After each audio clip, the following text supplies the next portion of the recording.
Good evening. Welcome to Marquand Chapel and this program by the Yale Institute of Sacred Music. Really happy you made it out on this kind of cold, wettish February night. We have a real treat in store for you. I'm Eben Graves. I help manage the Fellows Program at the Institute of Sacred Music. And one of the coolest things about my job is we have a group of really talented fellows come to campus every year, and they get to propose an event that they would like to curate, in essence, and organize at Yale. So this is the event that's spearheaded by Kelsey Seymour, the ISM Fellow, who you'll meet in just a moment. Let me just briefly introduce the two performers tonight. So Kelsey Seymour is an ISM Fellow, and she received her PhD in East Asian Languages and Civilizations from the University of Pennsylvania in June 2018. At Yale, she is expanding her dissertation titled The Buddha's Voice, Ritual Sound and Sensory Experience in Medieval Chinese Religious Practice, and she is preparing it for publication. The project explores chanting practices surrounding Chinese Buddhist texts during the 6 dynasties and Tang periods, and how these sonic activities and oral experiences affected not only people's religious lives in a ritual context, but also the larger role of chant in the lives of medieval Chinese Buddhists, both lay and monastic.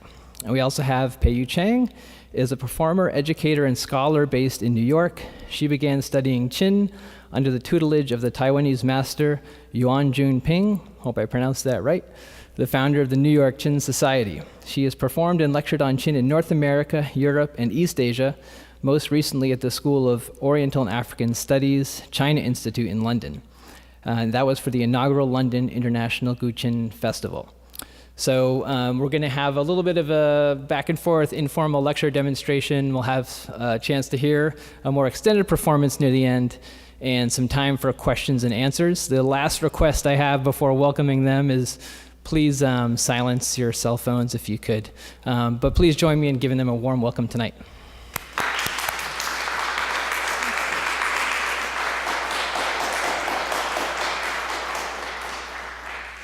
So, hello, thank you all for coming tonight, coming up the hill. I know it's a bit of a trek.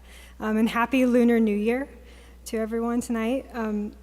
So tonight we have an opportunity to hear a bit more about music notations in China. So human cultures have a long history of recording sounds. Before our relatively recent advances in analog and digital technology, one way to record a sound was with ink and paper. And we would take something audible and intangible and turn it into something visual and readable. We did this with verbal sounds through writing systems, and we did this with musical sounds through notations. Those of you who are familiar with Western music know that there's not one single way to represent a sound.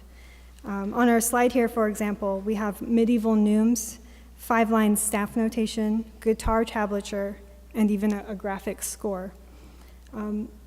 But some of you may also be familiar with music notations that developed in other parts of the world, such as ones we can find in China, both historic and present.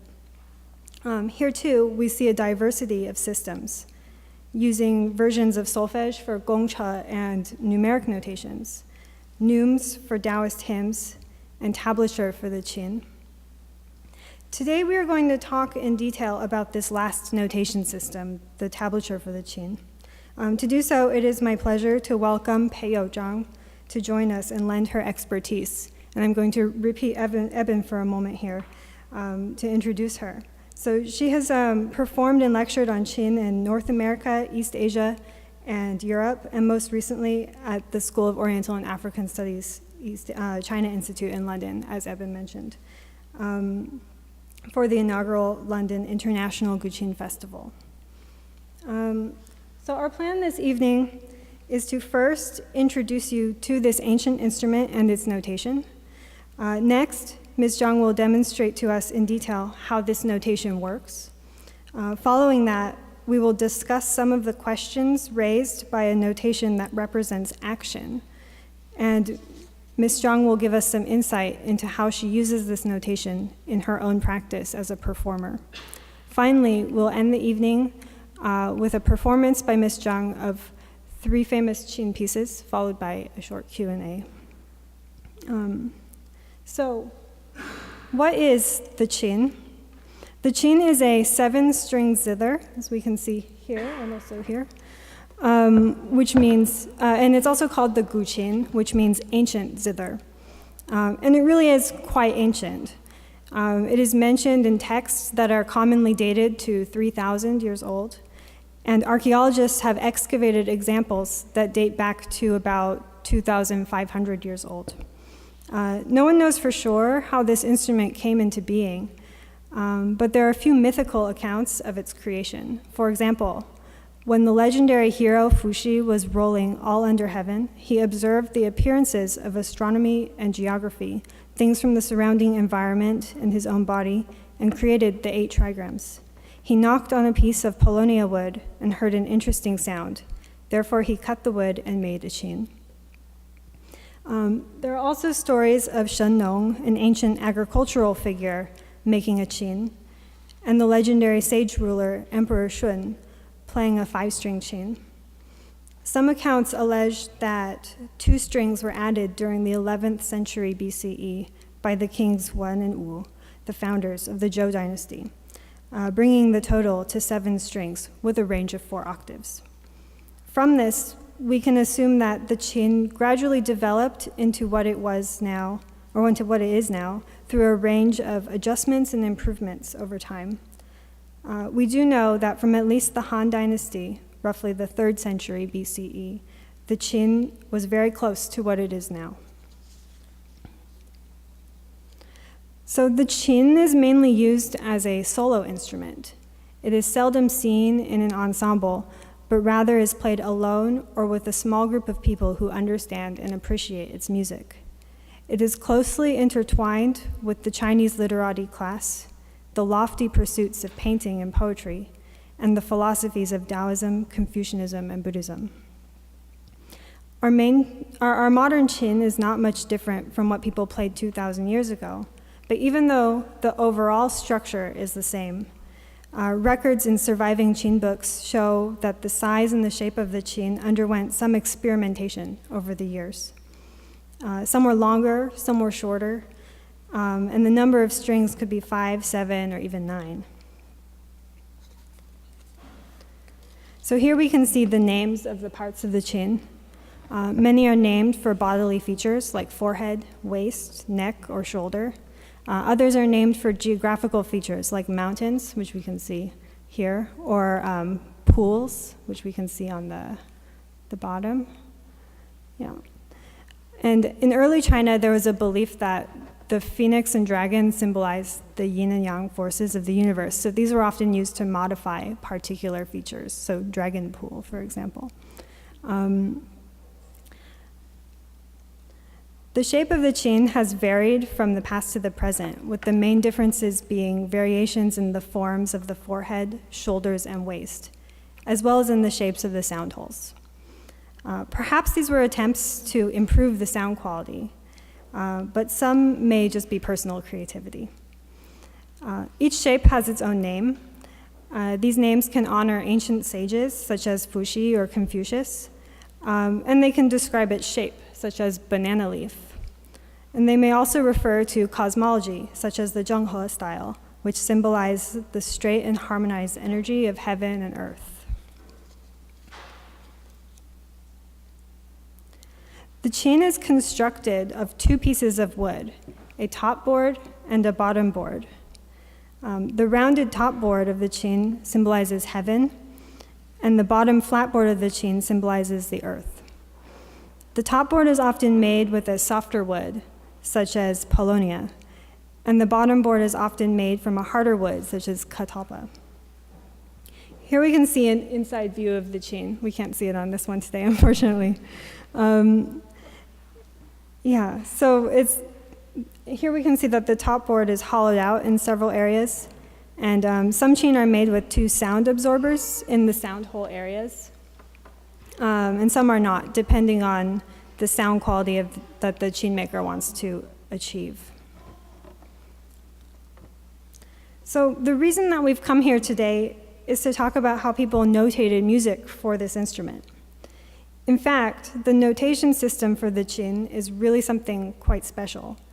It is called jianzipu, which means abbreviated character notation. It was developed as a shorthand for another notation style called wenzipu, which means textual notation, which dates back more than 1,000 years.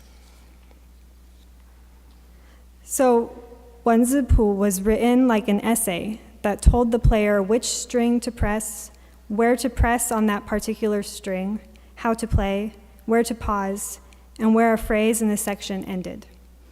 It does not indicate rhythm, but it has some indications of fast or slow for tempo. It also does not indicate pitch, so in a strict sense, it's really a tablature. The only surviving wenzipu, or textual score, is the piece Solitary Orchid in Jieshi mode, which dates from the Tang Dynasty, which you'll have the opportunity to hear later tonight. The original is now stored in the Tokyo National Museum in Japan. Jianzipu, or abbreviated character notation, was developed to simplify the long descriptions of wenzipu. It still uses Chinese characters, but it takes parts of them and combines them together into one single unit. You can see that on the side over there.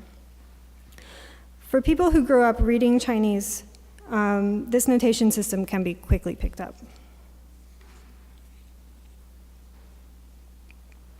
Several Qin handbooks claim that the wenzipu system emerged around 320 BCE, and that the jianzipu system emerged around the early 7th century. In addition to the wenzipu and jianzipu systems, there also was once a fangfupu, or a notation of semblance. But this was never adopted. This fangfupu was created by a Taoist monk in the 6th or 7th century. And visually, it seems quite similar to the pneumatic notation found in later Taoist hymn scores. So the fangfupu is the one up on the top corner here. And the Taoist hymn is this kind. This is the Taoist hymn.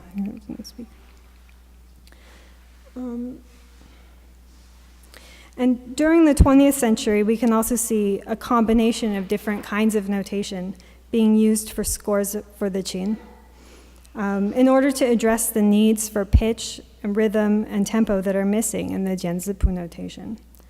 Often, the jianzipu is used in a combination with another kind of notation, such as gongcha notation. The example shown here from the Qin master Yang Zongji includes gongcha notation, string number, and beat indications side by side with the jianzi notation.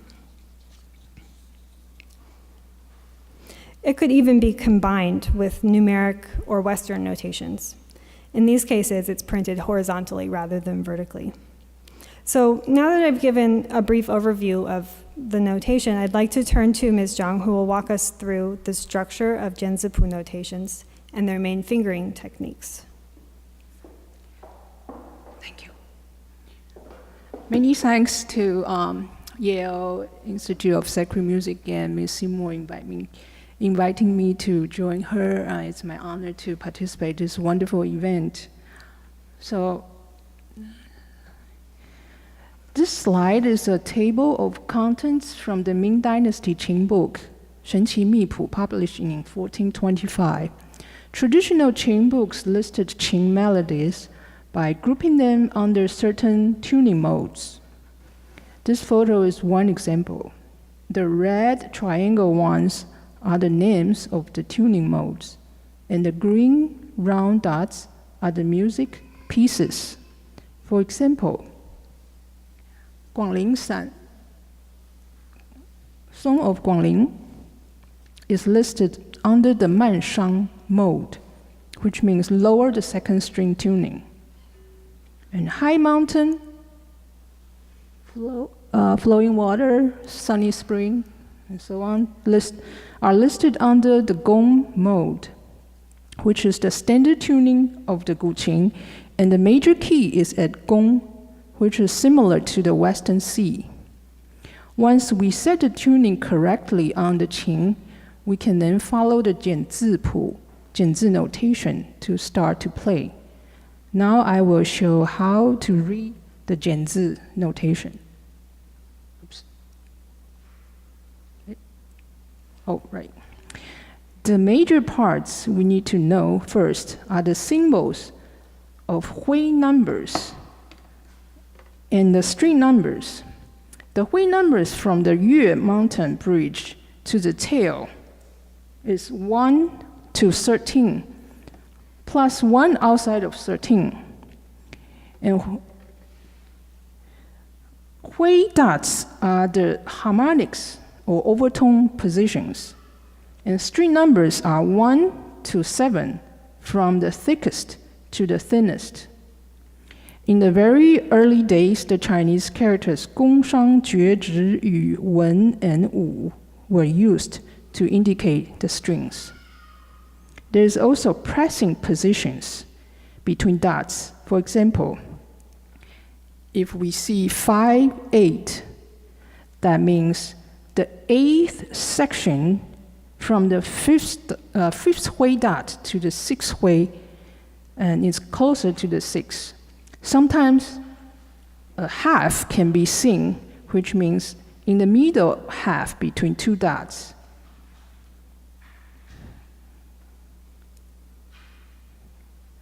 Secondarily are the right-hand fingerings, right-hand fingers plucking in and out, and the symbols of the left-hand fingers.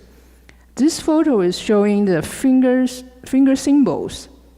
For the right hand, each finger has an inward and outward movement. Each movement has a name and symbol. For example, index in, we call it mo, like this. And index out. Out means towards the Hui dot. In means towards the player.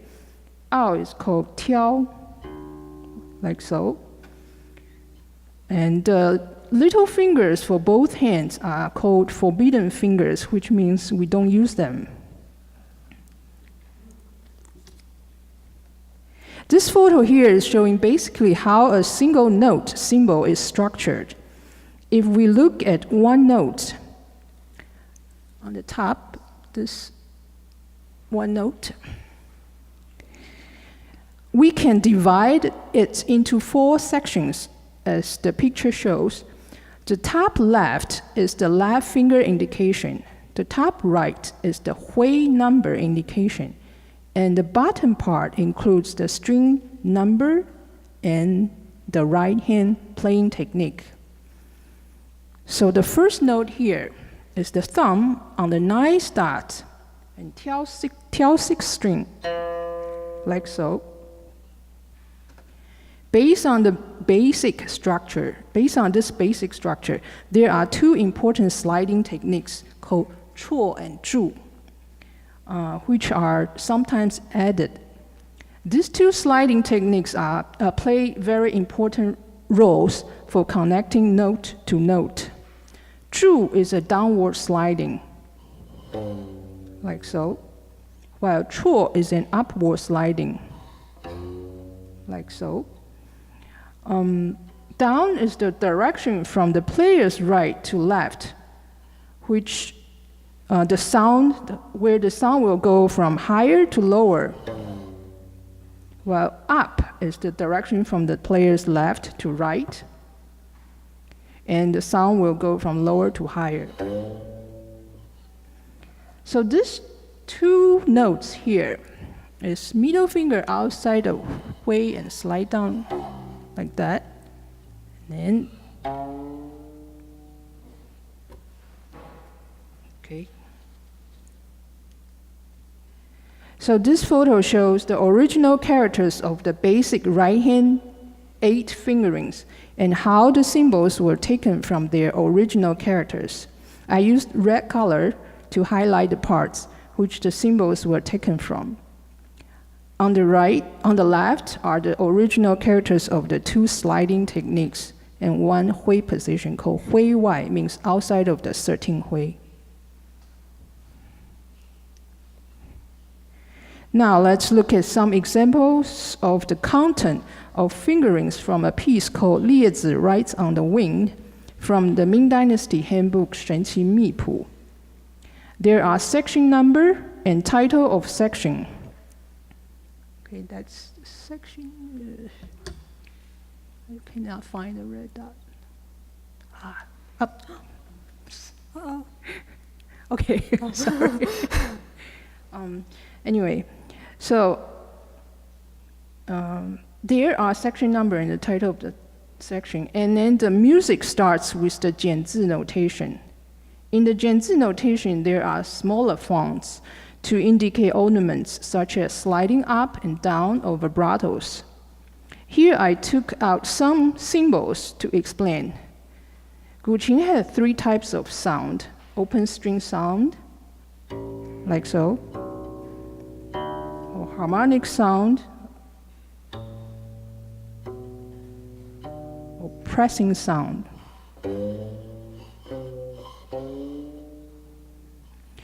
On the top right are the symbols of harmonic start and harmonic finish and their original characters.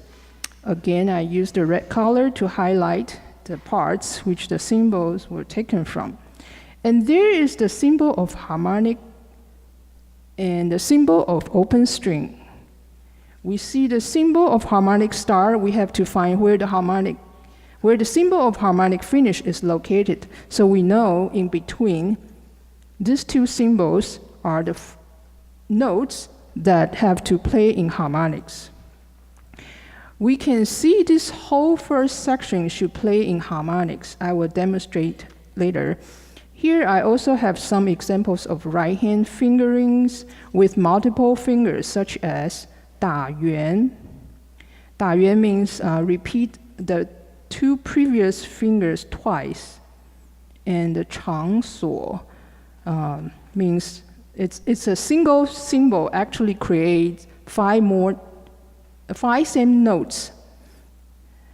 These 2 techniques involve a certain technique, a certain tempo. So I will play the first section.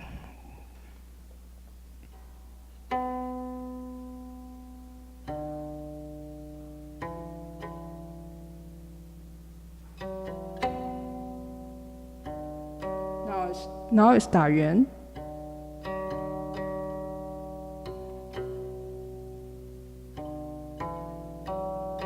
Chang锁.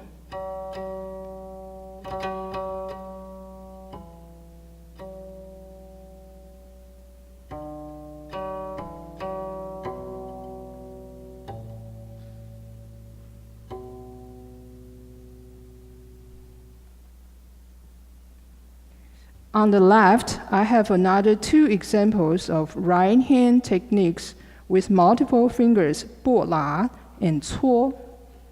While learning a finger technique, one can also take reference from some of the ancient Qing books that have discussion of the hand gesture with sketches.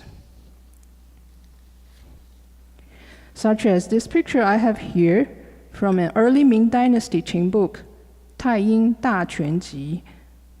拨 is 2 or 3 fingers plucking inward together, while la is the same 2 or 3 fingers plucking outward together.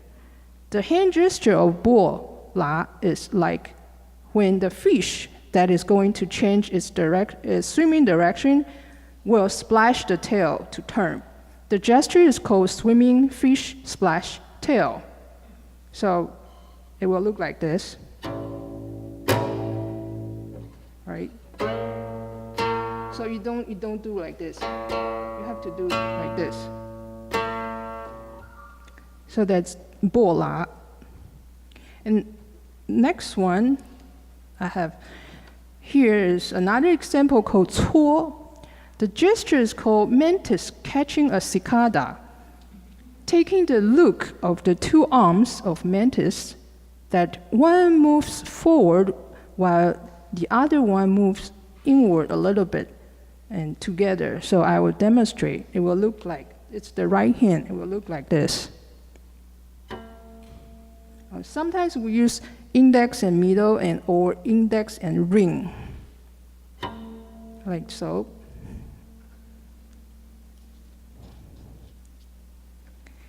So here are some more examples from the smaller font from Liezi Writes on the Wing of Yan Lu Lou Qingpu, published in 1766.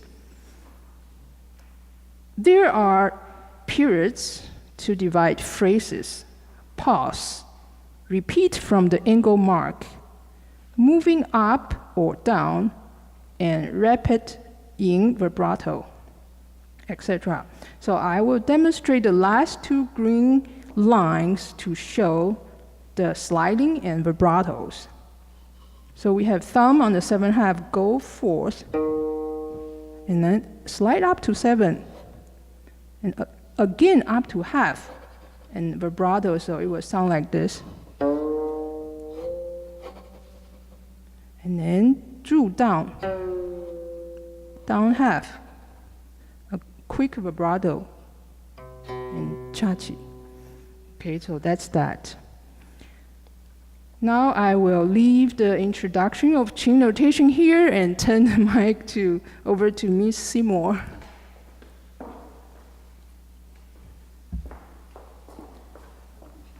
So, thank you very much.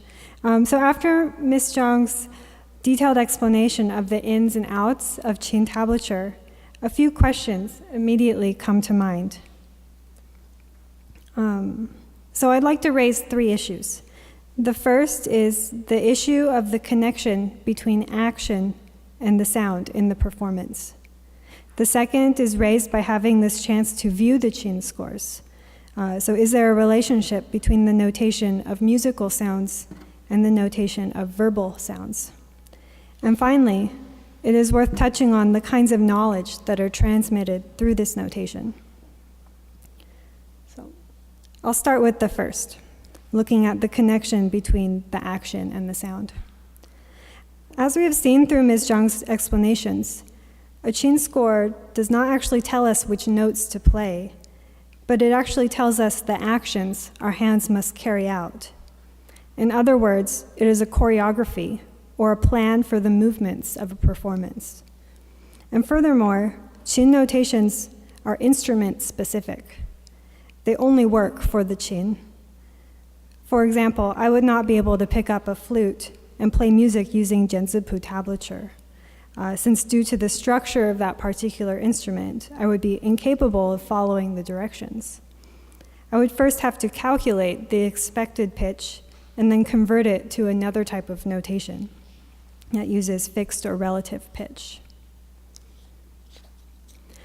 In the performance of Western music, some people think about scores as being like a contract between the composer and the performer. The composer, or perhaps a notator in this case, has set the terms of the contract with the notes that they have committed to the page. And the performer has an obligation to fulfill those terms through accurately rendering what is on the page.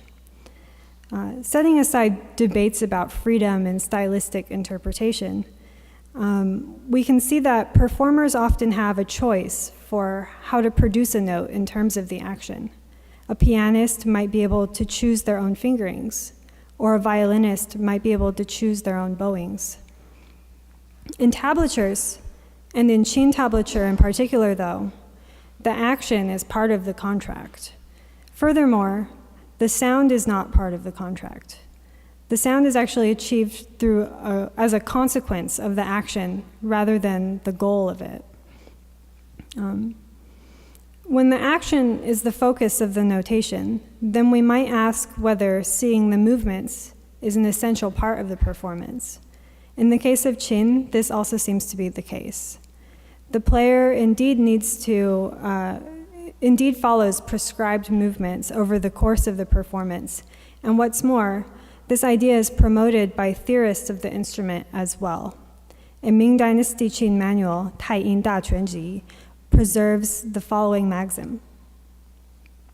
Tradition states, although the Qin and Se have marvelous sounds, if they lack marvelous fingerings, then in the end, the sound will not issue forth. So the action and sound are dependent on one another. Moreover, there are moments in the performance where the audience may lose track of the sound, but the movements still carry on. For example, the right hand may pluck a string and even after the sound has dissipated, the left hand may continue to carry out sliding or vibrato movements notated in the score. If the listener has a particularly keen ear, she may still be able to hear faint tones elicited by these movements causing the string to vibrate. But less keen listeners might only hear extra musical sliding sounds, and listeners who are more distant might not hear anything. Thus, in these moments, the musical performance is enjoyed as much through the medium of visuality as it is through the medium of sound. So, in addition to the visual component of the performance, the notation itself is visually striking, in particular by how much it resembles Chinese script. And although we cannot read each individual unit of the notation as we would a Chinese character, in fact, each one consists of a combination of Chinese characters and character components put together in an organized and meaningful way. This semblance to scripts that represent verbal language is worth unpacking. So, scripts of verbal language and musical notations are both technologies that record sounds to some extent. Many of the features they are capable of representing overlap, such as articulations, pitch, sound quality, and length. But the two kinds of signified sound communicate in very different ways. One is verbal and one isn't. Speaking of just music though, different kinds of notation require different amounts of decoding. Take, for example, modern Western notation, a semiotic type of writing. An A written on a 5-line staff immediately signifies a pitch. In terms of decoding, we have it easy. The particular symbol in the position conveys a pitch without requiring the reader of the score to recognize it by passing through language. Tablature adds a layer of decoding. Rather than reading and immediately understanding the pitch, one must follow the directions, however they are represented, and only afterwards come to the pitch. Qing notation takes this even further, by first requiring the reader to decipher the shorthand for the directions, then follow those directions, and only then arrive at the pitch. So, unlike, for example, guitar tablature, Qing tablature does not visually show us the position of one's hands. Instead, the components of each graphic unit are shorthand for words and phrases in Chinese.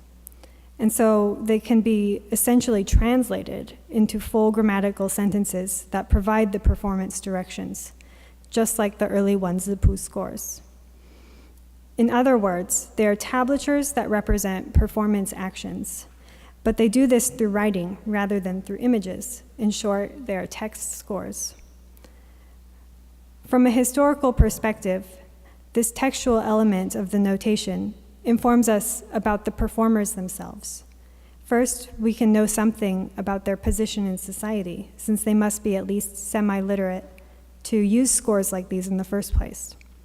Second, we know that they must have technical knowledge about the structure of the instrument, and thus perhaps we can know something about their training, based on their ability to decipher various terminologies.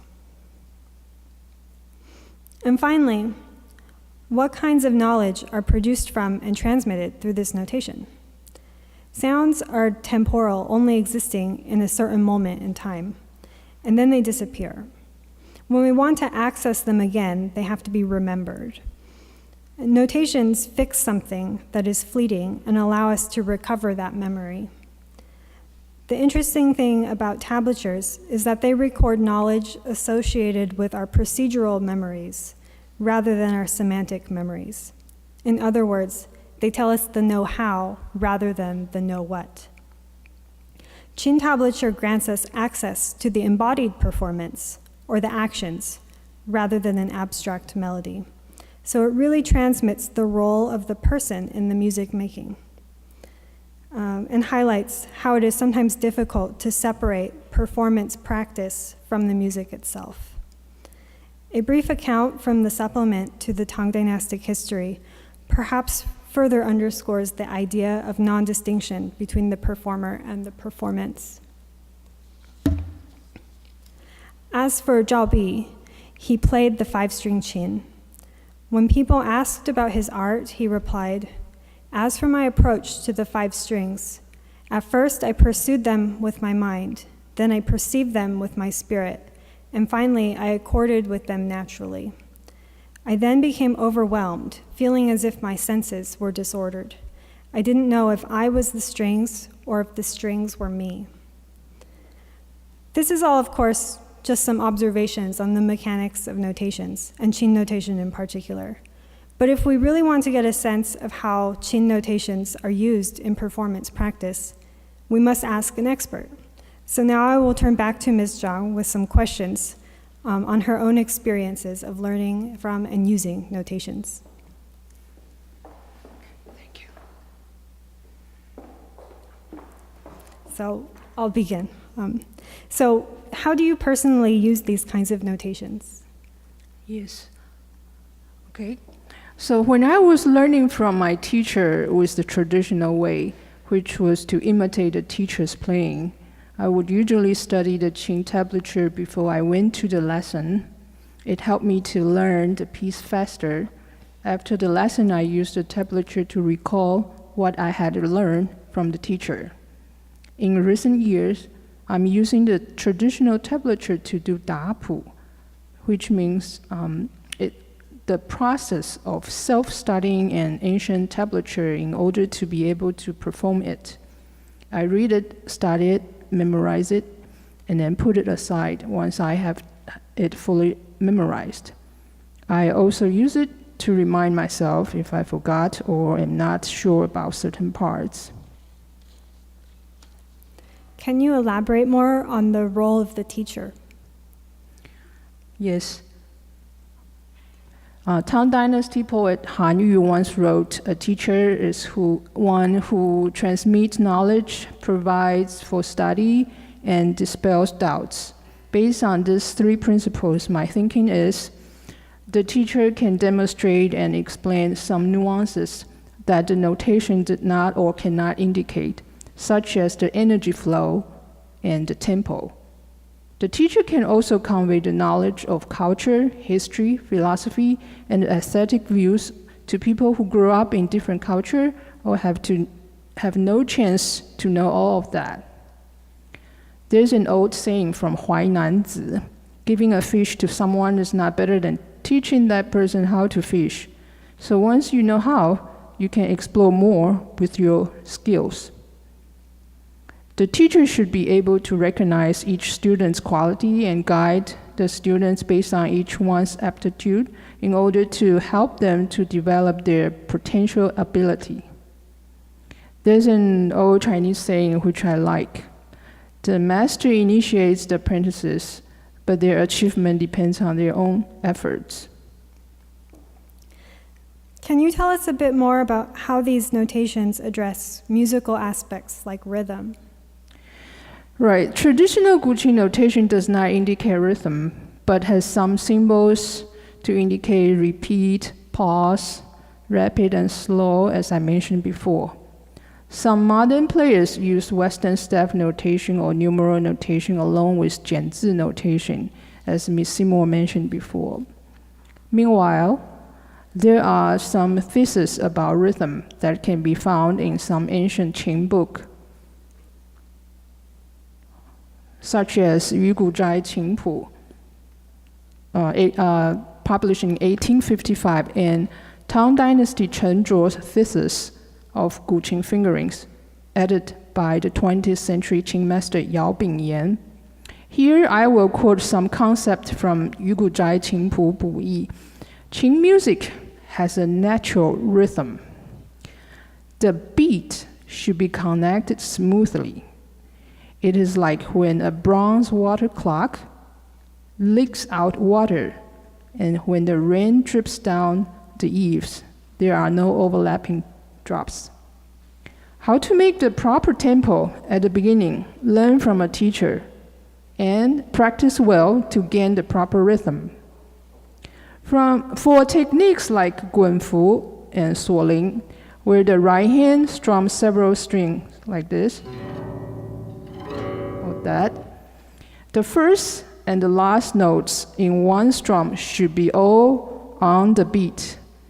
Techniques like jing, tui, and shang, xia both means up and down. Each single move up or move down should be counted as one note on the pitch and follow the tempo. After all, the best is to have a natural breathing tempo through the music. Here is another quote from Chen Zhuo's thesis of Qing Fingerings. 5 ways of tempo for 5 notes as a phrase, for example. The first 3 notes are slow, then the last 2 notes are connected. So it might sound like da, da, da, da, da. Or the first note is slow, then the last 4 notes are connected. So it might sound like da, da, da, da, da, and so on. 1 note to 5 notes is considered as short-length phrases. 7 notes and more are long-length phrases. The tempo for medium-length phrases and long-length phrases is the accumulation of the tempos of several short-length phrases. As Master Yao's footnote on tempo says, the decision to make the meaning of each phrase of a Qing piece is related to Chinese culture and has its specific tradition. Phrasing is important. If using Western tempo method to limit it, that can be contradictory. So, as a performer, are you allowed to change the fingering for any reason? Or do you have to strictly follow what the notation or teacher says? Since the notation is written as the fingering, which is different from Western notation, my initial response would be no, you cannot change the fingering. However, I think Qing music is very forgiving. Since the tempo and a lot of nuances don't show on the notation, and those nuances often relate to rhythm, it actually gives some allowance to each player to use the notation freely. During the learning process, a performer will follow exactly what the teacher has taught, including the ornaments. Once the learning process has reached a certain level of musical understanding, the Qing player should allow and naturally be able to play freely based on his or her own will. If it is the player's own dapu, which means the act of interpreting the ancient melody, then there can be more room for the performer to play freely rhythm-wise. Sometimes an ancient notation book would have mistakes on the fingerings. The interpreter will try to find original intent. When the interpretation is finished, there should be an endorsement of the name of the interpreter. So do you think that the tablatures notate a performance choreography that is convenient for the performer? Or are they meant to record a choreography that will perhaps achieve the best sound or one that has the greatest visual impact? Right. I think Qing notation reflects the Taoist philosophy that emphasizes the natural way very well. For example, the left middle finger is often used for pressing the thickest string, and the right thumb plucking only on those 3 or 4 strings near the player. And the left ring finger kneeling technique is often used on higher sound positions due to the shorter distance in the higher sound positions. We bend the left ring finger to shorten the distance in order to press easily. The right hand ring finger plucking in is called da, literally means to hit. As the 4th finger is considered the weakest finger, it is called da. So the player can get the sense of how much force to use in order to make the ring finger perform its best quality. So I would play a very short phrase from the very famous piece, Zhou Kuang, Drunken Madness. This piece used a lot of kneeling and the da. It will sound like this.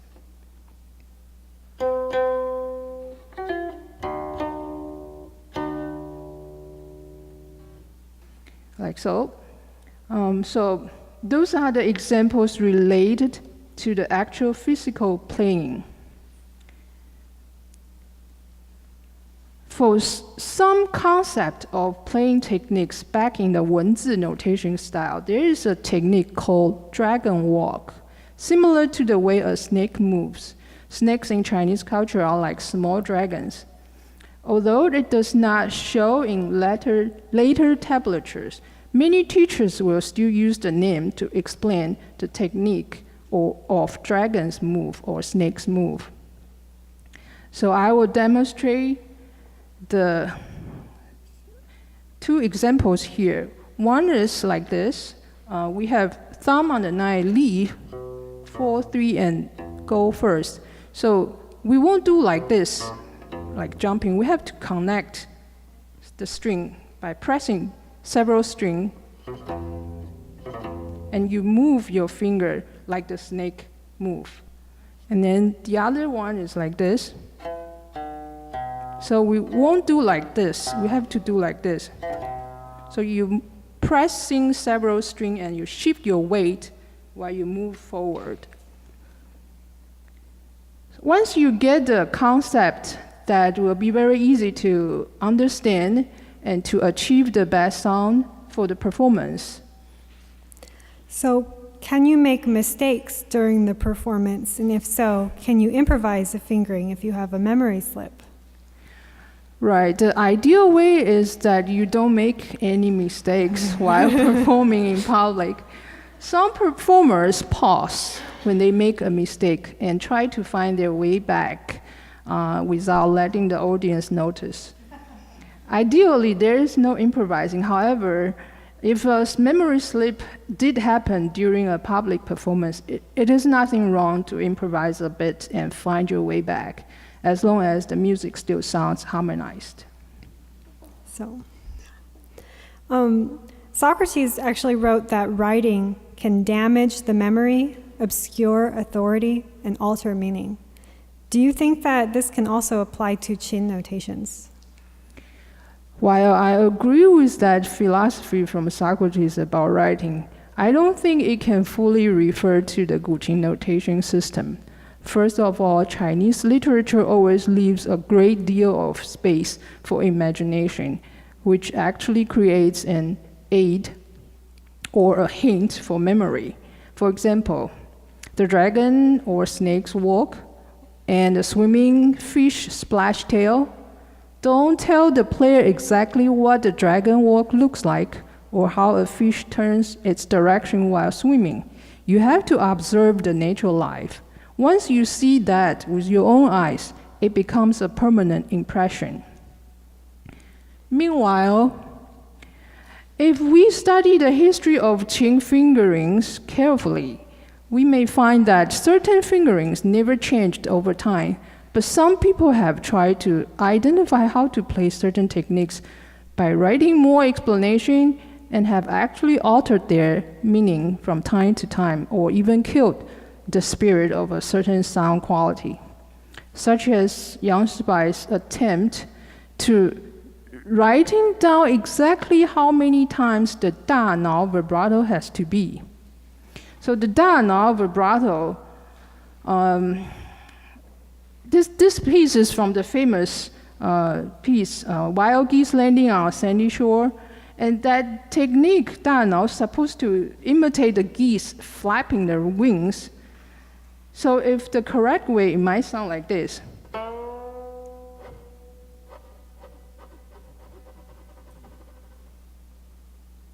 But if we follow Yang Shibai's definition, he put 10 nao symbol next to that da nao to try to identify that.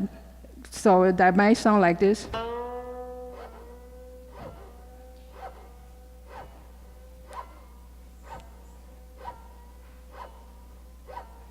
Ten times. So I think it kills the spirit. so you can hear the difference. Without this written document, a lot of knowledge could disappear. However, the written down document can also convey the wrong ideas. Nonetheless, without all these writing variations, the study of the history of Qing music wouldn't be so interesting and would not be able to go on and on fruitfully. So, this is the last one. So do you, for example, feel less obligated to memorize because there is a notation available? Or do you feel more inclined to deviate from a teacher's instructions because the notation is available? Right. So I have this image here. I always believe that the best Qing performance is played from the heart with full concentration. You memorize and practice so well that it has become part of you, and your muscle memory is already there and hard to lose. Then you don't need to rely on anything else once you are ready to perform. Qing fingering notation is a tool for learning and memorizing. Once the goal is achieved, the tool can be put aside. Therefore, I don't feel less obligated to memorize. And the teacher's instruction is even more important to the nuances. So I do not feel inclined to deviate from a teacher's instruction because there is a notation available. So, Ms. Zhang, thank you so much for your insights. It's really enlightening this evening. As we've seen, music scores can contain a lot more information than just the notes. And there is a complicated relationship between what scores can convey and how they're actually used by performers. But in the end, they are still records of music. So we would be remiss not to hear the end result of studying a score. So tonight we will have the pleasure of listening to Ms. Zhang perform 3 pieces for us. These are Solitary Orchid in the Jieshi mode, Wild Geese Landing on a Sandy Shore, and 3 variations on the Plum Blossom.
兰.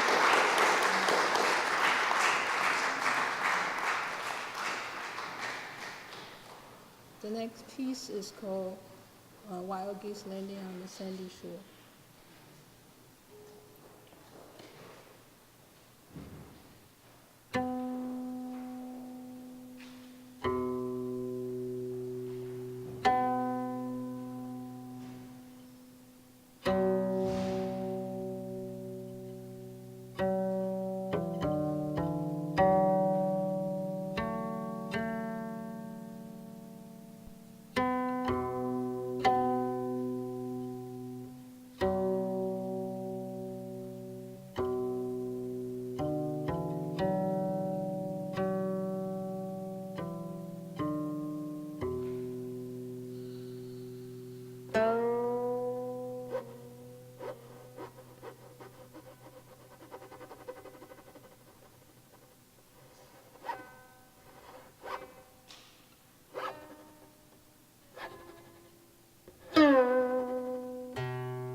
Final one is 梅花三弄, three variations on the plum blossom.